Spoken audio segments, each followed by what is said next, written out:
कोटि कोटि प्रेम प्रणाम समस्त सुंदर साथ जी।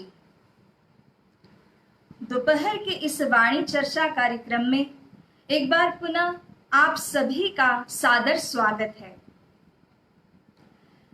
लाडले सुंदर साथ जी, इस वाणी चर्चा के कार्यक्रम के अंतर्गत हम महामती श्री प्राणनाथ जी प्रणीत कई वाणी के प्रकरणों के ऊपर चर्चा श्रवण करते हैं और उनके दिव्य भावों को श्रवण करते हैं। सुंदर साथ जी, वाणी चाहे जो कोई भी हो, लेकिन महामती श्री प्राणनाथ जी का एक ही संदेश इस वाणी के माध्यम से हमें प्राप्त होता है। याद करो सोई साईता जो हंसने मांग्या खेला, याद करो सोई साईता जो हंसने मांग्या खेला, सो खेल खुशहाली ले के उठो कीजे अब केला, सो खेल खुशहाली ले के उठो कीजे अब केला। साथ जी जागिए बताई दे रे जीवाना, श्याम श्यामा जी साथ जी जित बैठे चौक बताना, श्याम श्यामा जी साथ जी जित बैठे चौक बताना। प्यारे सुंदर साथ जी, श्री परमधाम से इस संसार के बीच आई हुई हमारी जो सुरता है, जो इन माया के विभिन्न कार्यों के अंदर लगी हुई है, उसी को पुनः श्री परमधाम की तरफ लगाना, यही तो महामती श्री प्राणनाथ जी का उद्देश्य है। यही तो है सतगुरु स्वरूप श्री निजानंद स्वामी का उपदेश।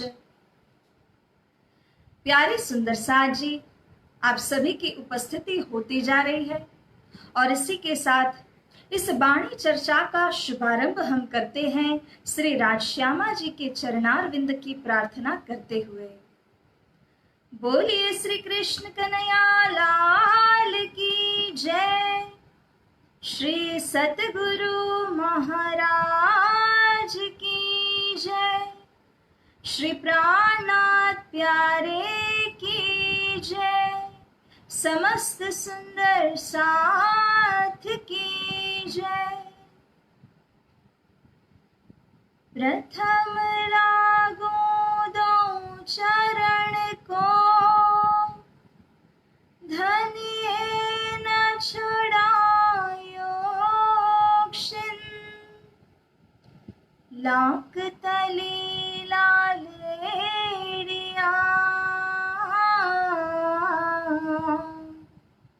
मेरे जीव के एही जीवना, मेरे जीव के एही जीवना। इन पाँव तले पड़ी रहूं, धनी नजर खोलो बातुन,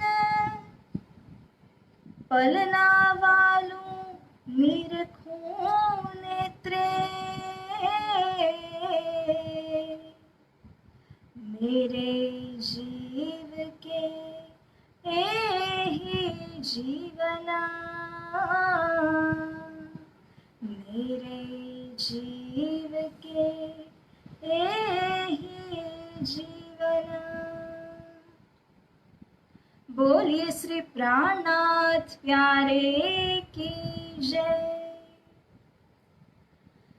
परम पूज्य परम आदरणीय ब्रह्मलीन 108 श्री दीनदयाल जी गुरु जी के पावन चरण कमल को स्मरण करते हुए, प्रणाम करते हुए एवं आप सभी उपस्थित सुंदर साज जी को कोटि कोटि प्रणाम करते हुए इस वाणी चर्चा को यहीं पर प्रारंभ करते हैं। सब अंग किए रोशन, देख दिलासा धनिय की भी साख दई सबन। माहे बाहेर अंतर मिने, सब अंग किए रोशन, सब अंग किए रोशन। तू पूछ मन चित बुध को और गुण अंग इंद्री पख।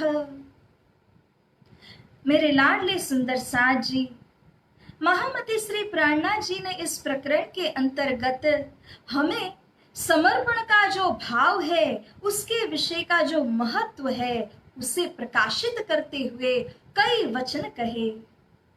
किस प्रकार एक आशिक की भांति अपने माशूक के ऊपर हमें समर्पित हो जाना चाहिए, कैसे उनके चरण कमल को पकड़ के रखना चाहिए, यह बात श्री प्राणनाथ जी ने भली भांति प्रकाशित की। और आत्मा की साक्षी प्राप्त करने से कैसा अनुभव होता है, कैसी दृढ़ता आती है, इस बात को भी उन्होंने साक्षात्कार करवाया।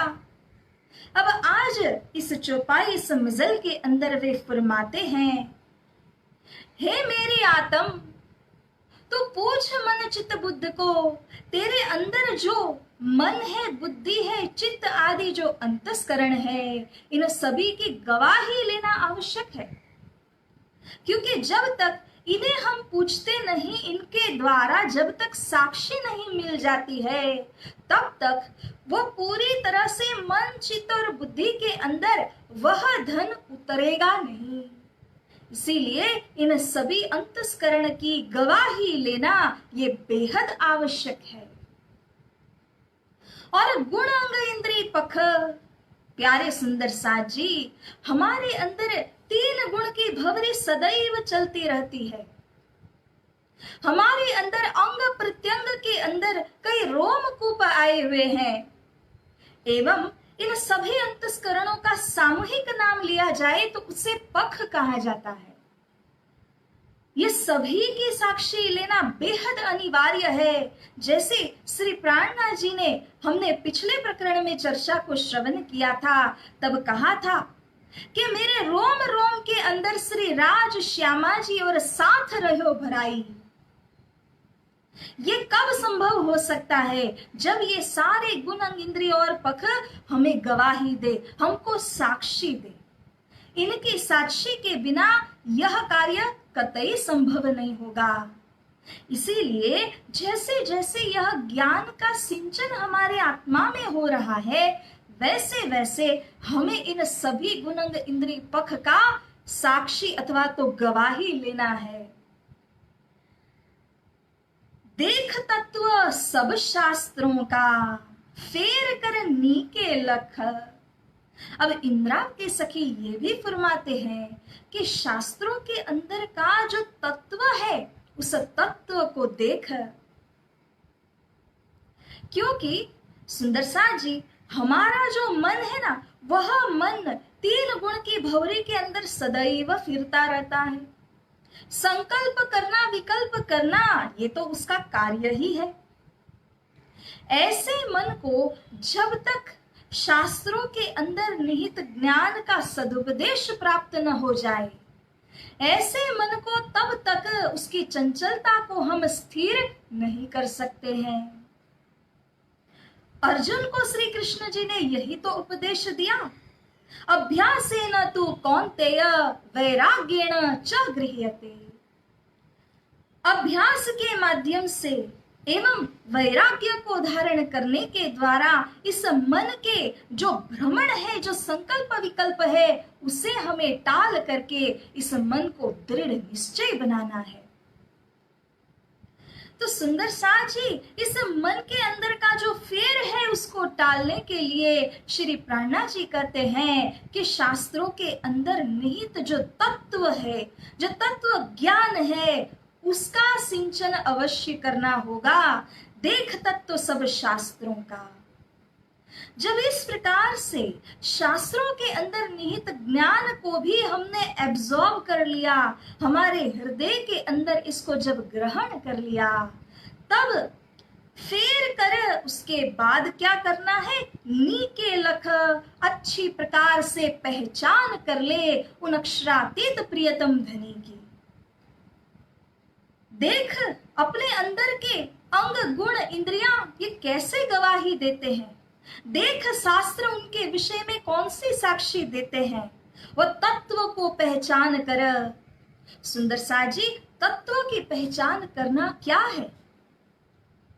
जैसे कि हम कई प्रकार के आभूषणों को देखते हैं, कान में पहनने के, गले में पहनने के, पैरों हाथों में लगाने के आभूषण होते हैं। लेकिन यदि हम उन आभूषणों को देखते हैं, उनके डिजाइन को देखते हैं, तब क्या होगा कि हम उनके अंदर के तत्व को नहीं देखते। और उनके अंदर का तत्व क्या है? सोना, सुवर्ण है। सभी आभूषण अगर सुवर्ण से बने हुए हैं तो इन सभी आभूषणों के अंदर का तत्व सोने का है। तो हमें क्या देखना है? वो बाह्य डिजाइन, आकार प्रकार को नहीं, अंदर के वह गोल्ड तत्व को देखना है। शास्त्रों के अंदर विभिन्न नामों के द्वारा इन अक्षरातीत पर ब्रह्म पुरुषोत्तम परमात्मा को पुकारा गया है, मगर वस्तु तत्व तो एक ही है। उस वस्तु तत्व की अपने को पहचान करनी है सुंदर साथ जी। तो इस प्रकार से नी के अच्छी प्रकार से तुम्हें लखना होगा, पहचान करनी होगी अक्षरातीत प्रियतम धनी की। तू बल कर कछु अपना, चल राह तामसी सूर। पुनः आगे हमें प्रेरित करते हुए, स्व आत्मा को संबोधित करते हुए इंद्रावती सखी यह कहती है, तू बल कर कछु अपना। हे इंद्रावती सखी की आत्म, तू स्वयं भी बल कर ले। इन सब को देख लिया, इन सब के द्वारा मर्म प्राप्त होने के बाद, गवाही मिल जाने के बाद तुझे क्या करना है? स्वयं का बल एकाग्र करना है। क्योंकि आत्म बल, आत्म विश्वास, the self confidence that should arise. जब तक वह आत्म बल नहीं जागृत हो जाता तो सब कुछ देखने के पश्चात भी कुछ भी असर नहीं करेगा। तो आत्म के अंदर वह बल प्रकट होना चाहिए कि मेरे अक्षरातीत प्रियतम धनी है, मुझे उनके चरणों को हृदय में धारण करना है और मुझे उनके ऊपर में कुर्बान होना है। ऐसा करने के लिए हम किसका उदाहरण ले सकते हैं? इस विषय भी श्री प्राणनाथ जी ने प्रकाश डाला है। चल राह तामसी सूर।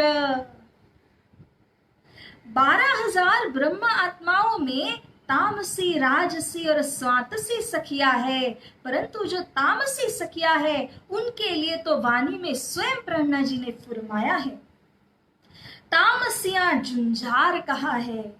बेहद लड़ाकू, विश्वास को धारण करने वाली, बेहद हिम्मतदार, वेरी करेजियस, ऐसे तामसी सखियां हैं। जिस प्रकार से शूरवीर तामसी सखियों ने हिम्मत बांध करके व्रज से रास में जाते वक्त अपनी चाल चलन को दिखाया था, जिसके कारण समस्त संसार के बीच वो एक एग्जाम्पल सेट करके गई, वे एक दृष्टांत रूप में बन गई। सबके लिए उन्होंने मार्गदर्शन दे दिया कि कैसे हमें प्रियतम धनी के पास जाना है और किस प्रकार से उनके ऊपर कुर्बान हो जाना है। उन तामसी सखियों की भांति वही चाल चलन को अपना, हे मेरी आत्म, जिन्होंने दृढ़ विश्वास रखा कि हमें हमारे प्रियतम के पास जाना है। जैसे ही बंसी नाद हुआ कि एक पल भर का भी समय उन्होंने बर्बाद नहीं किया, वह स्वर उनके कानों में पड़ा और इसी के साथ सब कुछ परित्याग करके ज्यों की त्यों तामसी सखियां चली गई। तो इस प्रकार से माया में रक्तवत दिखाई दे रही थी, परंतु कैसी विरक्त आत्माएं थी। अगर तनिक मात्रा में भी उनका चित्त इस संसार में होता तो वो इस प्रकार से सब परित्याग नहीं कर पाती। किंतु इन्हीं ब्रह्म आत्माओं का, इन्हीं तामसी सखियों का पूर्ण चित्त बालाजी में लगा था, कुछ भी याद नहीं आया।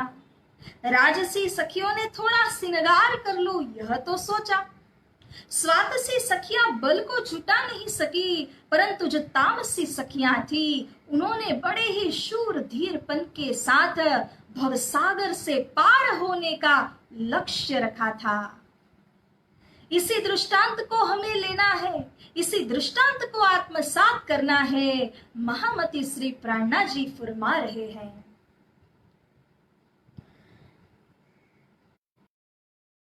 कबीला पार का, ब्रह्म सृष्टि निकसी व्रज से, देख क्यों कर पहुंची हजूर। सुंदर साज जी, श्री प्राणनाथ जी यहाँ कहते हैं कि दृष्टांत अन्य का क्यों ले, जब हमने ही वह कदम रख चुके हैं। हम ही स्वयं उस लीला के अंदर जब शामिल थे तो अन्य किसी का दृष्टांत लेने की आवश्यकता ही नहीं है। हमें तो स्वयं अपने पद चिन्हों पर चलना है।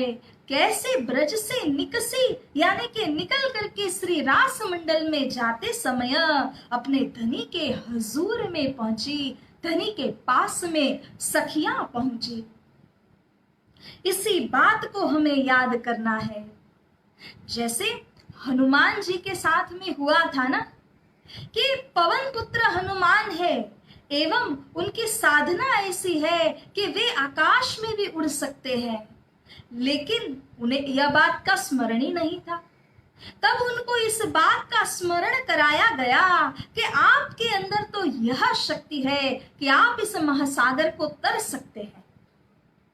इसी प्रकार से जो परमधाम की सखियां है, उन सखियों के अंदर ऐसा अंकुर है, ऐसा बल है, ऐसी शक्ति महामती श्री प्राणनाथ जी ने दी है कि जिस बल के द्वारा वे इस संसार को तर सकते हैं, परंतु याद दिलाने की आवश्यकता है जो धनी यहाँ कर रहे हैं। सुंदर साज जी आगे श्री प्राणनाथ जी यह कहते हैं, कर कबीला पार का अंकुर बल सूर धीर। कबीला यानी परिवार।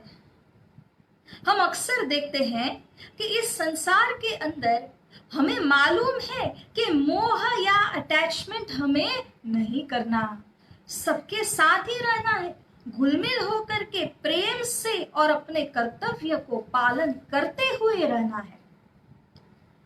लेकिन अगर मन ने बंधन यहाँ बांध लिया तो फिर हमारा उद्धार हो नहीं सकेगा। वही मन हमें माया के अंदर लगातार खींचता हुआ ले जाएगा। इसीलिए यहाँ अध्यात्म ज्ञान के अंदर संबंध को समझाया जाता है कि संबंध कितने स्तरों पे जोड़ा जाता है। जैसे कि शारीरिक रूप से जब संबंध को जोड़ते हैं तो वहां ब्लड रिलेशन या तो शारीरिक संबंध बनता है। मन से अगर किसी को याद करते हैं तो वहां पर एक मानसिक संबंध बनता है। कभी कभी हम बोलते हैं ना कि वह तो मैंने मन से माना हुआ भाई है, मन से माना हुआ बहन है। वह मानसिक प्रकार का एक संबंध हुआ, और जब तक मन के लिए वह संबंध आवश्यक होगा तब तक वह संबंध हम पालन करेंगे। इसी तरह जब तक हम शरीर के अंदर हैं तो शारीरिक संबंध का हम पालन करेंगे।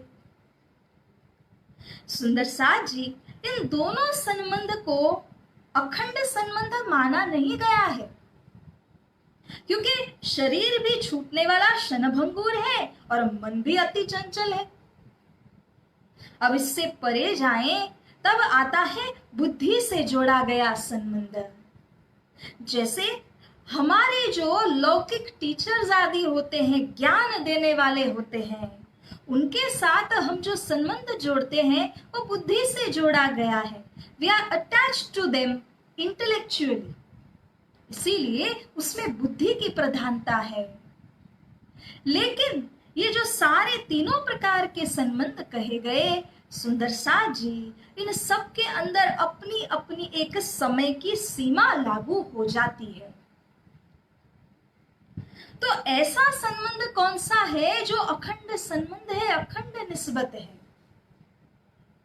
इसी संबंध को आत्मिक संबंध, आत्मीय संबंध, रिलेशन ऑफ द सोल कहते हैं।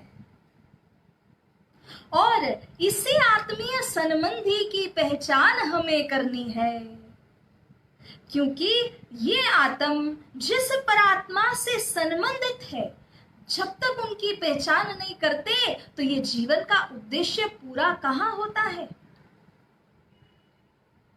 देख तू निस्वत अपनी, मेरी रूह तू आंखें खोल, तेरे कानों सुने हक बका के बोल। हे मेरी आत्मा, तू अपनी निस्वत की पहचान कर, अपनी संबंध की पहचान कर ले, क्योंकि उन धाम धनी के शब्दों को तूने स्वयं सुना है, उसे तूने याद करना है, उसका तुझे अमल करना है। परंतु ये तब तक संभव ही नहीं है जब तक रूह की आंखें खुल जाएं। रूह की आंखें खोलने की जरूरत है। शरीर की आंखें खुली है ना, तब तक अंदर की आंखें खुल नहीं पाती हैं। इसीलिए बाह्य आंखों से देखते हुए, समझते हुए अंदर चेतन की आंखों को खोलना आवश्यक है सुंदर साथ जी। तो यहाँ पर जो संबंध मैं बताना चाहती हूँ वो है आत्मीय संबंध, relation of the soul with the supreme lord. ये आत्मीय संबंध जब तक नहीं जुड़ता तब तक सब अधूरा है। छोटे से एग्जाम्पल से आपको बताऊं, हम एक संख्या लिखते हैं, उस संख्या में मान लो ये आपकी सैलरी या तनख्वाह की हमने संख्या लिखी है, तो हमें चाहिए कि वो जो भी संख्या है उसके पीछे हम ज्यादा से ज्यादा जीरो लगा सकें ताकि वो संख्या बड़ी हो जाए। जितने जीरो पीछे से ऐड होते हैं उतनी ही वह संख्या बढ़ जाती है और हम प्रसन्नता का अनुभव करते हैं। किंतु सुंदर साथ जी, अगर तमाम शून्य लगाने के बाद में आगे का अंक ही हटा दिया जाए तब क्या होगा? क्या उस संख्या के अंदर कोई मूल्य बचेगा? उस संख्या का कोई मूल्य नहीं रहेगा। ठीक इसी प्रकार से यहाँ एक बहुत साधारण एग्जाम्पल के द्वारा एक बहुत गहरी बात हमें समझनी है। वह बात यह है कि जिस तरह से हम जितने जीरोस को ऐड करते हैं ना, वह हमारे वर्ल्डली रिलेशंस हैं, शारीरिक संबंध है। अब मन में आए उतने, मन मर्जी पड़े उतने शून्य को आप ऐड कर दीजिए, संख्या तो बड़ी हो गई। परंतु सुंदर साथ जी, अगर आगे का वो वन नहीं लगा तो आपकी संख्या अधूरी है, उस संख्या का कोई वैल्यू ही नहीं है। और वो जो वन है, वो जो एक का आंकड़ा है, वो एक का आंकड़ा और कुछ नहीं, इस आत्म का संबंध उन परमात्मा के साथ है। तो सुंदर साथ जी, जितने भी जीरोस ऐड कर सकते हैं, परंतु वो एक की पहचान अवश्य करनी होगी। एक की पहचान नहीं होगी तो वो सारे शून्य बेमतलब हो जाएंगे। इसीलिए हमें पार का कबीला जो है उसका महत्व तो समझना है। महामती श्री प्रेरणा जी यहाँ पर फुरमा रहे हैं, कर कबीला पार का, पार का परिवार जो है उसकी पहचान कर। सर्वप्रथम आत्मीय संबंध श्री राज्य से लगाना है। श्री राज्य महाराज के संबंधी 12,000 और जो धर्म इस संसार में आया तो हम सभी सुंदर बाई के साथ सुंदर साथ बन गए। यही सुंदर साथ से जोड़ा हुआ हमारा संबंध क्या है? वास्तविक संबंध है सुंदर साथ जी। यहां पर अगर हमने सेल्फलेस सेवा किया, निष्कपट भाव से सेवा की, निस्वार्थ भाव से इम्पार्शियली अगर सेवा की, तो वही सेवा सुंदर साथ जी हमें बहुत आगे ले जाएगी। हमारे चित्त को शुद्ध करते हुए धनी की पहचान वही सेवा कराएगी। However, अगर हमने पार्शियली लव किया, किसी को हमने सपोर्ट किया और किसी को नहीं किया, वो सेल्फलेस सेवा नहीं है, वो सेल्फलेस लव नहीं होगा। और ऐसे जो हम पार्शियली करते हैं, किसी के ऊपर ज्यादा किसी के ऊपर कम करते हैं, उस सेवा के विषय नहीं कहा गया है। सेवा वही सच्ची है जहां पर सभी को श्री राज्य के अंग स्वरूप मानते हुए हम सेवा करें। किसी में कोई उच्च नीचता या भेदभाव का कोई भी भाव न आने पाए। ऐसा अनकंडीशनल लव, इम्पार्शियल सेवा जो है, निस्वार्थ भाव से किया गया जो सेवा है, उसका फल अपरंपार है। उसके जैसा कोई पदार्थ नहीं हो सकता। श्री इंद्रावती सुंदर बाई चरणे, सेवा पियू की प्यार अति घने, और कछु ना इन सेवा समान, जो दिल संकुल करे पहचान। यदि संकुल चित्त के द्वारा आप पहचान करते हैं, तो सेवा जैसा कोई अन्य पदार्थ नहीं है कि जो हमारे चित्त को शुद्ध बनाता है। परंतु इसीलिए हमें पार के कबीले की पहचान करनी है।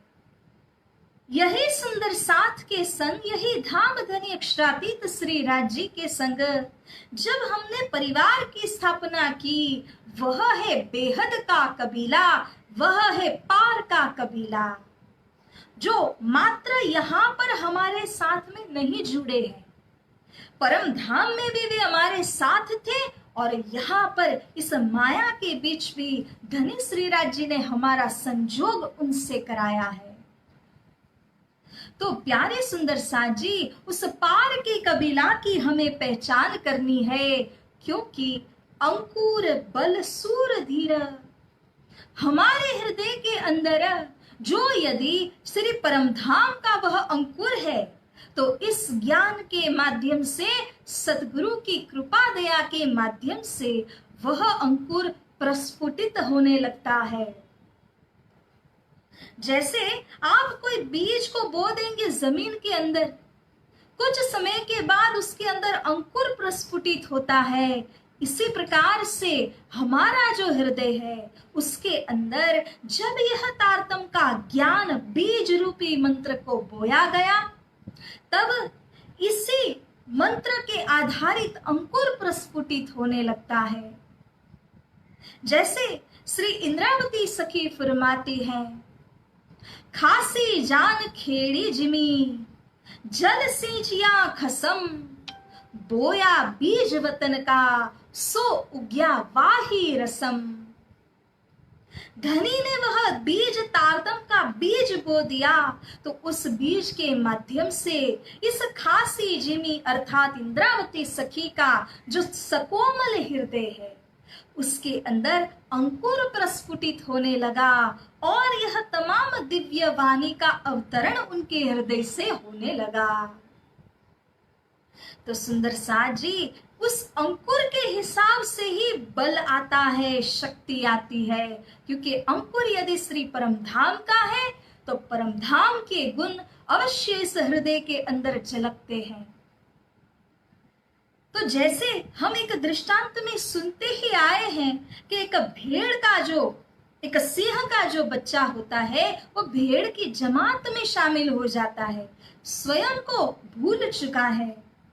ऐसे बच्चे को जब सिंह आकर के उसका मुख दिखाता है जल के परछाई में, तब उसे सब याद आ जाता है और उसके बाद वह अपनी जमात में शामिल होता है, वह अपने अंकुर के अनुसार ही कार्य करता है। इसी प्रकार से धामस्त सखियां संसार में आई, संसार को अपनाया, सोचने लगी हम यहाँ के हैं।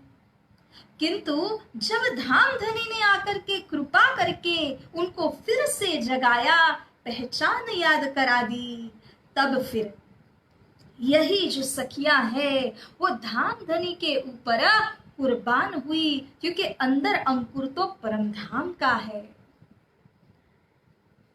एक धनी नजर में ले के उड़ाय दे शरीर, सब बात का यही मर्म है, यही तो सार है कि हम हमारी दृष्टि को एकाग्र चित्त करें।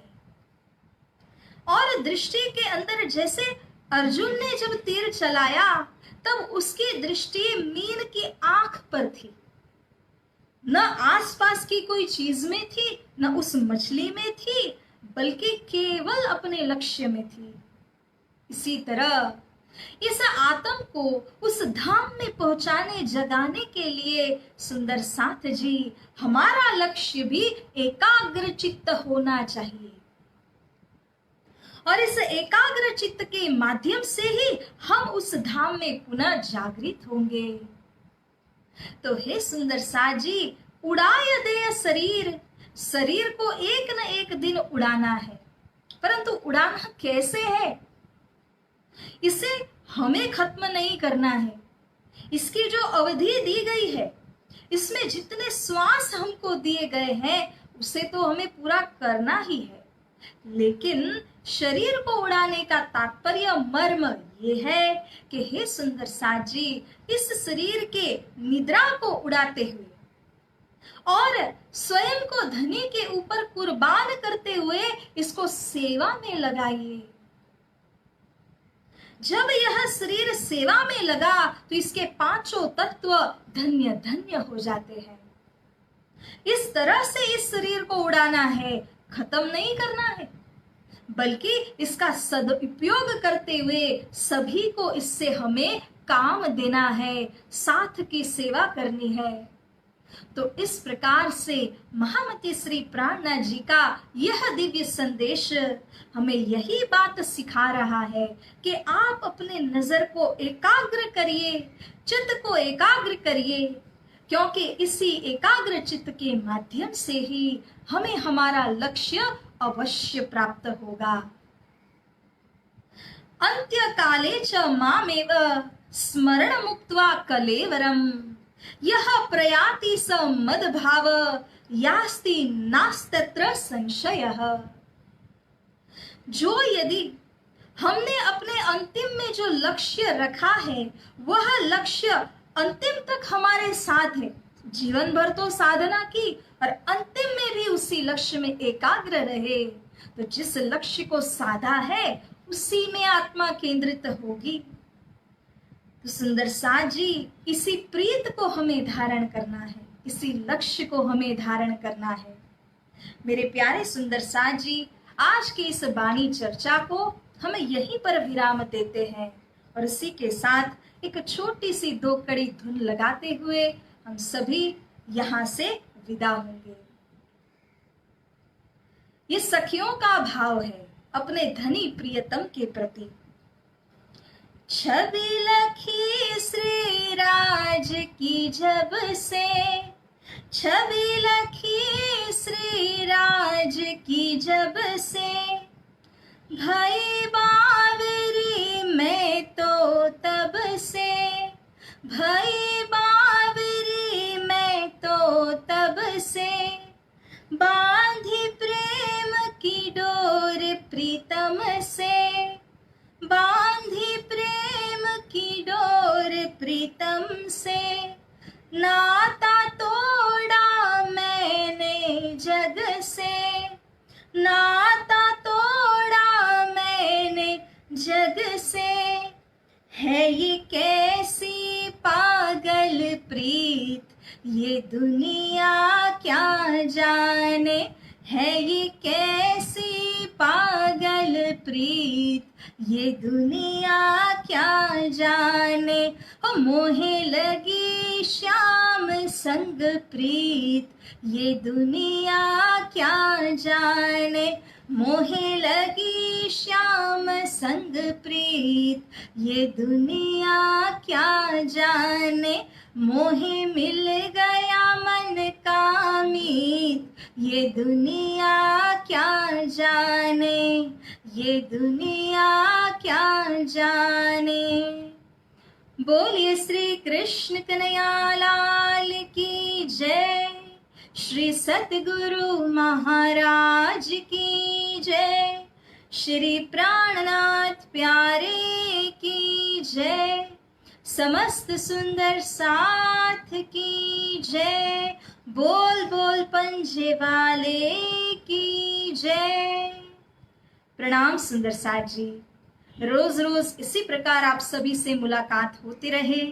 श्री राज जी महाराज अपनी असीम दया कृपा आप सभी पर लुटाते रहें एवं आपके स्वास्थ्य तथा सुरक्षा की मंगल कामना करते हुए मैं रचिता सखी आप सभी को प्रेम प्रणाम करती हूँ। प्रणाम जी।